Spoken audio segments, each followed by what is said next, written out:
Dari hasil survei Litbang Kompas yang dirilis Rabu, tanggal 26 Oktober tahun 2022, menempatkan tiga tokoh dengan nilai elektabilitas besar sebagai calon presiden capres. Ketiganya secara berurutan yaitu, Gubernur Jawa Tengah Ganjar Pranowo, Ketua Umum Partai Gerindra Prabowo Subianto, dan mantan Gubernur DKI Jakarta Anies Baswedan. Menurut survei, Ganjar mengalami peningkatan suara yang cukup signifikan. Kenaikan ini terutama didongkrak oleh pemilih perkotaan. Begitu pula dengan Anies. Tidak hanya di pemilihan kota, suara mantan Menteri Pendidikan dan Kebudayaan, Mendikbud, itu juga merangkak naik di pemilihan desa. Berbeda dari Ganjar dan Anies, Prabowo justru kehilangan suara cukup besar di masyarakat perkotaan dan pedesaan. Di luar tiga nama tadi, ada sosok Gubernur Jawa Barat Ridwan Kamil, berhasil menyedot perhatian pemilih dari pedesaan walaupun suaranya masih di bawah Ganjar Prabowo dan Anies. Adapun menurut survei tersebut, elektabilitas Ganjar mencapai 23,2%.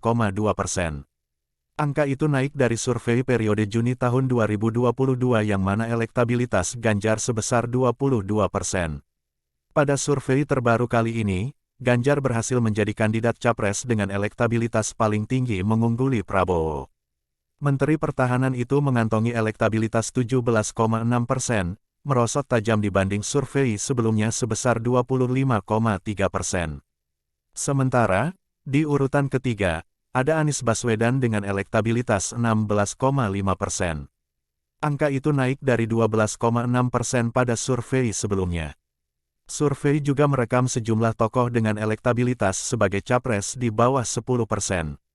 Suara Ridwan Kamil melonjak drastis dengan tingkat pilihan 8,5%.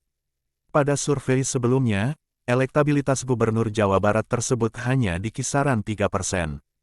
Kemudian, tingkat keterpilihan tokoh-tokoh lainnya yakni, Menteri Pariwisata dan Ekonomi Kreatif Sandiaga Uno, 2,5%, lalu Panglima TNI Jenderal Andika Perkasa, 2,3%. Selanjutnya, Ketua Umum Partai Demokrat Agus Harimurti Yudhoyono, 2,2%, dan Menteri Sosial Tri Risma Harini, 1,2%. Ada pula nama Ketua DPR RI Puan Maharani, 1%, serta mantan Gubernur DKI Jakarta Basuki Cahayapurnama alias Ahok 0,7%. Di urutan selanjutnya, ada Ketua Umum Partai Golkar Airlangga Hartarto, 0,5% terakhir. Ketua Umum Partai Kebangkitan Bangsa Muhaimin Iskandar, 0,3%.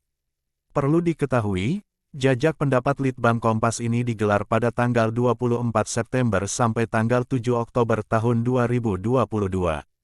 Dengan metode wawancara langsung, survei melibatkan 1.200 responden di 34 provinsi.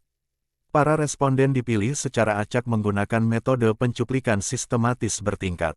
Metode tersebut memiliki tingkat kepercayaan 95%, dan margin of error kurang lebih 2,8%.